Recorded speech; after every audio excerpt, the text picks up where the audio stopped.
Good evening, Crazy Josh Cravey, and I do want to issue an apology to you. I am so terribly sorry for not picking up on your username correctly. This is not the first time this has happened. I used to well, he's still around, believe it or not. There was this YouTube user named Boink the Clown.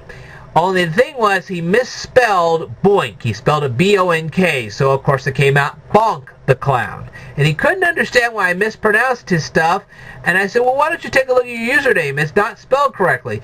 He says, oh. Well, I said, don't change it, though. I said, I think this is going to work out for you, because this intentional misspelling could attract a lot of attention to your channel, thus causing your ratings to go up.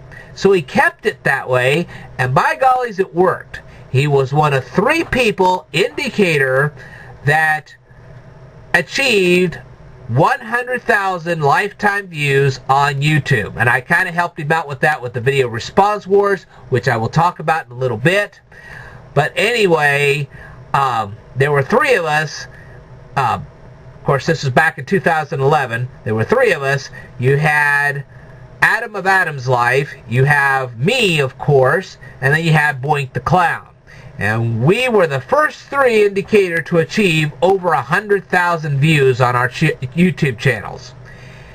And of course, now, if you were to look today on my main channel page, you would see 246,000 views. But you have to keep in mind that I deleted some of my videos over the course of 4.5 years. So the grand total really is 250,000 total lifetime views. Yep, I have finally made it past the 250,000 view mark, and I keep right on going. And as you already know, I now have 2,602 videos on my channel, which is a lot, and I have probably overwhelmed you by now. You're probably sitting there going, oh my word, he's already blowing my brains to pieces.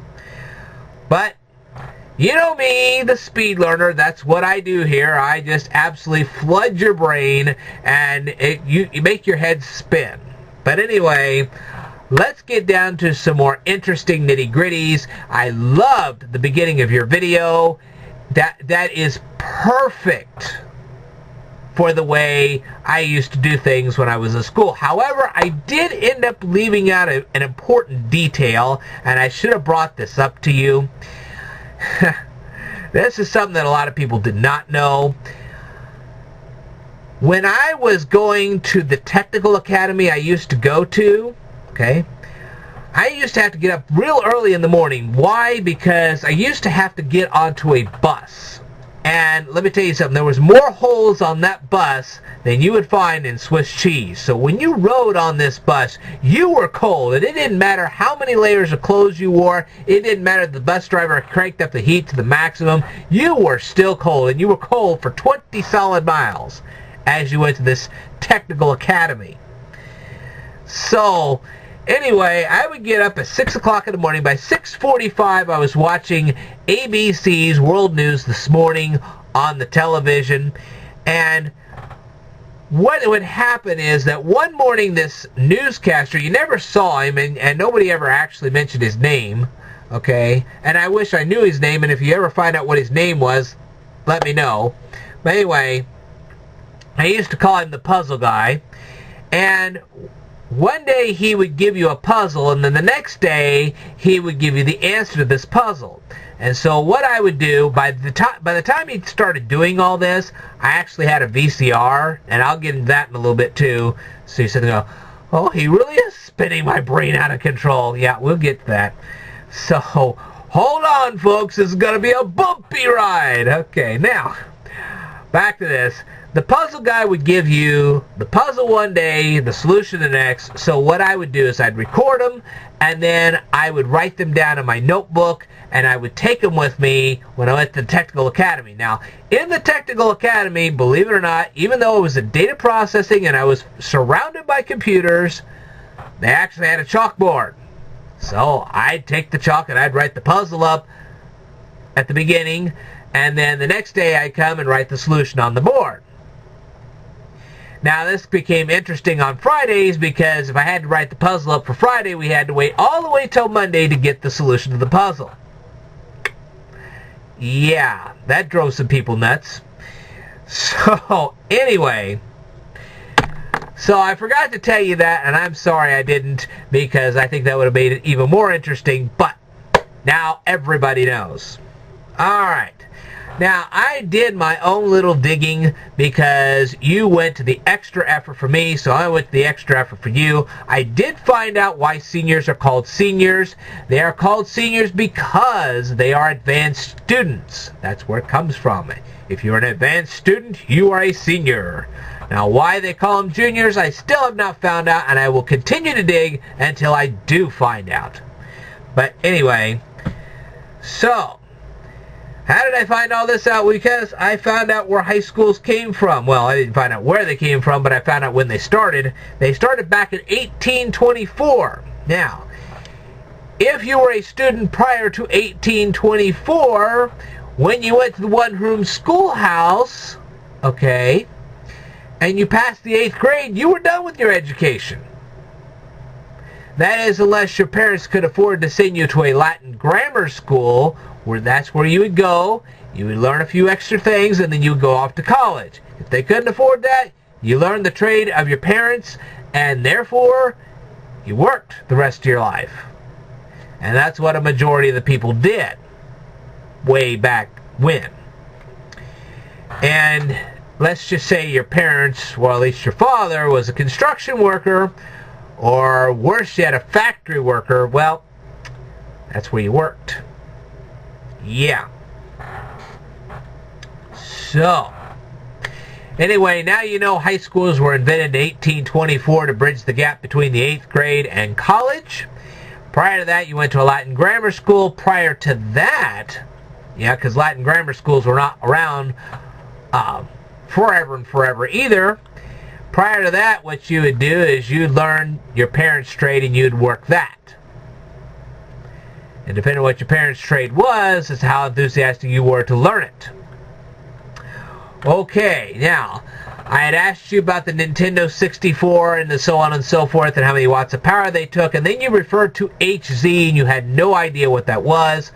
Well, we have to go back to a guy. He was a German guy. You'll find this out in a second. His name was Heinrich Rudolf Hertz. Heinrich Rudolf Hertz. Okay, so Hertz, this Heinrich Hertz, actually figured out everything you would need to know about electromagnetic waves and how they go into a cycle. And if you're saying, well, what do you mean by cycle? Well, this goes to modular arithmetic, and I would love to spend an hour talking to you about modular arithmetic, but I don't have to do that because, you see, in my mathematics playlist on my main channel page, you will find a video entitled Modular Arithmetic, which will explain modular arithmetic to you. So you can find this and you can learn this for yourself, as if you hadn't had your brain already exploded by me by now. Anyway, you referred to idiomatic terms. An idiomatic term is when you take a word and instead of using their literal meaning, you use a figurative form of the word. That's where they get idiomatic terms, and so therefore, now you know about that as well. Okay. Yes, I know by now you're sitting there going, oh my word, what else is he going to say? But anyway, I do like your outro. I didn't know that they had a term called outro. I knew they had an intro, but I didn't know about an outro. But that is interesting and a learning experience for me, as if I need a learning experience. Anyway, another question you probably have for me is why I always use the term stay tuned. It has nothing to do with the movie, although if you do get a chance to watch the movie, you'll have a good time. But no. This goes back way back when I was a kid. I fell in love with The Price is Right. And who wouldn't love Bob Barker, okay? So, back in those days, I didn't have a VCR. We couldn't afford a VCR, okay? Even when the VCRs first came out, they were like $300-400 a shot. And if you weren't exactly the richest kid in school, you didn't have a VCR. Matter of fact, I didn't really have a color television in my room until I was about ready to graduate from high school. Yeah. So, you say, oh my word. And no, I did not have cable television until I moved out of my parents' house. Oh my. Anyway, that tells you a lot. Anyway, going back to Bob Barker, what my mother would do is she would take a tape recorder, and this is antiquated technology for most people nowadays, but we had an actual tape recorder, and she would place it in front of the speaker of the television set and would record The Price is Right for me. And so when I would come home after school, I would do my homework listening to The Price is Right with Bob Barker. And one of the things that he and others did back in that time was say, stay tuned. And why? Because they wanted you to come back the next day. They wanted to let you know that they were going to continue with what they were doing. All right? And this is something I adopted for my YouTube channel to let them know, hey, listen, the videos are still going to come. I have not stopped in any way, shape, or form. And I know sometimes I have these pauses like a week or two. That's because I'm doing a lot of research, because I'm working a lot of hours at work. But nevertheless, the videos still come, and this is grand proof of that. As a matter of fact, my 250,000 view video will be coming up, so bear with me. I'm just going to wait until it officially says it on my main channel page. Then I will make a congratulatory video on that. Whew. So now you're saying, oh my word. What else is he going to say in this video? Yes, I can keep you going and going and going. And yes, I do watch your videos all the way to the end because I find you to be a very interesting person. So, I know some people probably wouldn't, but hey, I'm not some people. I'm me. I do like your outro. It's great and fantastic. I'm not sure how you created it, but it would be very interesting to find out. And I actually watched how you were creating the intro to the video that you sent to me, and that was very fascinating as well. I'm sorry I don't have that kind of technical equipment. If I did, that's exactly what I would do. How long can Ted keep this up? You'll find out. Anyway, I do like your videos. I will respond to more of them. You asked me to respond, so here I am. Now, if you have any teachers that really excel in accounting or high-end mathematics, I have some questions you could take to them, and maybe you could get some answers from them so I can continue my never-ceasing work of trying to keep people from facing eviction, starvation, and bullyism. So if you want to help me out in that area, that would be great. But I will keep the videos going anyway. Whew. I think the main reason why I don't do a lot of the goofy gag type things is because I really started this channel out as an educational channel, and I'd like to try to keep it that way the best I possibly can. However, I want you to pull out the Google Maps because I want you to see something pretty interesting. Okay? Now then, you got the Google Map? Good. I'm going to take a trip next year. Actually, I'm going to take 2 trips. And they're going to both be on the northwest corner of Illinois. As you know, I've been hunting down these Looking for Lincoln Heritage Coalition signs. And so, therefore, what I'm going to do, hang on. Let's see. Maybe I can find it. Ah, there we go. Haha. I must admit, I'm not as much of an expert on Google Chrome as I am on Microsoft. The reason for that is I grew up on Microsoft, and Google's kind of new at this. So anyway, I'm going to pull this up here. I want you to focus your eyes on the northwest corner of Illinois. And I want you to start looking for the town of Macomb. Now, Macomb in itself is not fascinating, but where I'm going to lead you to will be. All right? So, from Macomb, I want you to look west and just a little touch north. Okay? A lot west and just a touch north. And I want you to look for the town of Fountain Green, Illinois. Now you're saying, well, where in the heck is this Fountain Green, Illinois? Well, you kind of look it up. You just type in Fountain Green, Illinois, and it'll show right up. But anyway, if you look on the east side of town, you'll find this East County Road 1900. Oh, I see, East County Road 1900, okay? It's on the east side of Fountain Green.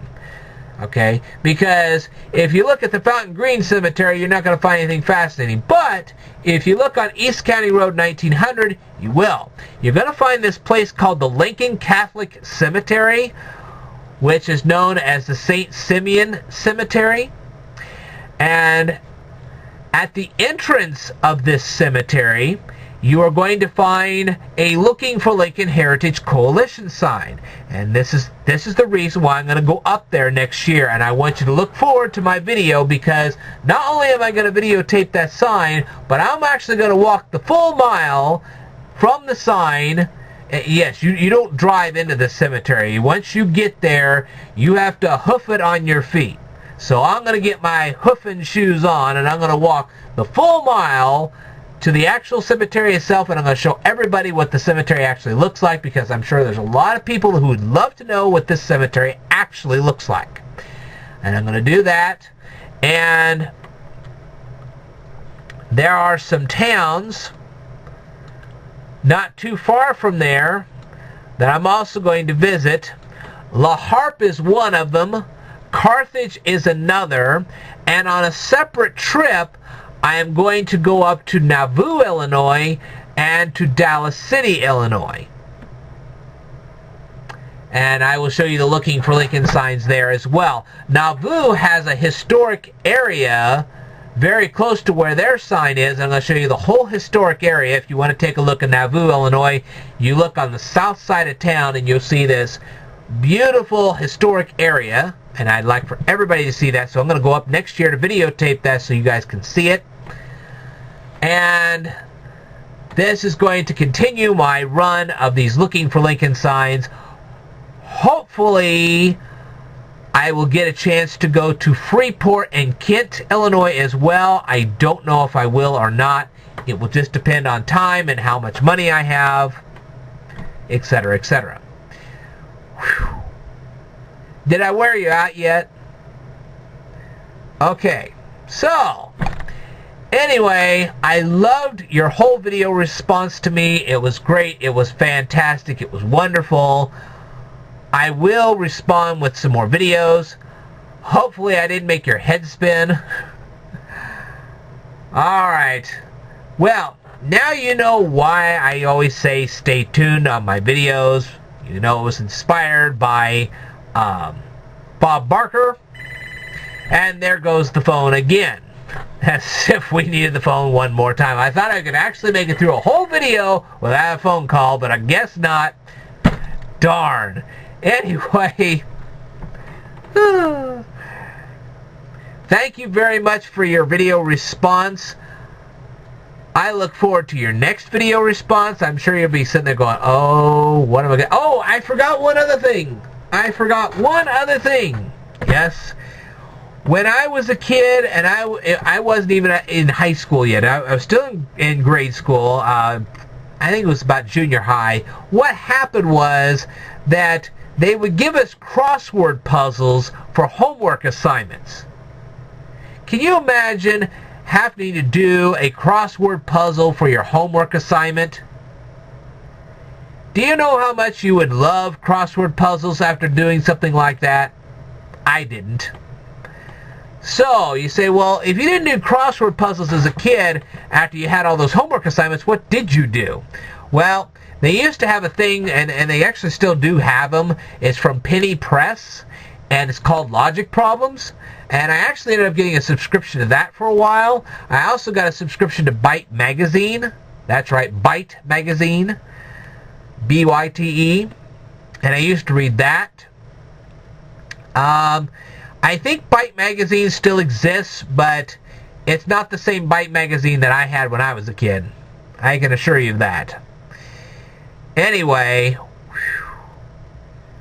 have I really mesmerized you yet? Wow. Okay, well, I really can't think of any particular questions I could ask you at this point, but I may make a follow-up video where I will start asking you some questions, especially if you can ask your teachers a few questions that I need the answer to so I can continue doing what I do best, and that is making educational videos for everybody so that we can get them out of eviction, starvation, and bullyism. Okay. Well, now that I've worn you out, I've worn myself out. I've even worn my cat out. Yes, I do have a cat. Her name is Bootsy. I have worn her out too. She is happily asleep on my chair. Not in here, but in my living room. So she's happily asleep on my chair. And now that I've worn everybody out, I will bid you a fond... I do tend to stutter. I'm sorry. Anyway, I will bid you a fond adieu. Also, you say, wait a minute, you're going to say one more thing? Yes, I'm going to say one more thing. When I used to work at a grocery store, and I used to come in, I used to go, good morning, good morning, good morning, and people didn't know where I got that from. Well, I got it from Mickey Rooney. And I'm going to leave you a link to the video where I got that from. Unfortunately, they have cut out the part where he went, good. And I wish they hadn't done that. That wasn't fair. But anyway, you can watch that video down below, and you can see what I used to do. Sometimes I still do that. And, of course, sometimes I still work in retail, but sometimes some people will come in and they'll say good morning to me, and I'll turn around and say, well, come on in, the water's fine, so the sharks just fed them this morning. And they're like, what sharks? Oh, Jaws and Edna. They're probably due for another feeding right about now. And they're like, they give me the strangest looks. You know what? Let them. I have too much fun doing it. So, anyway, hopefully I haven't racked your brain out too much. I hope you found this most entertaining, because I know I did. I will tell you more in a future video, so I want you to stay tuned.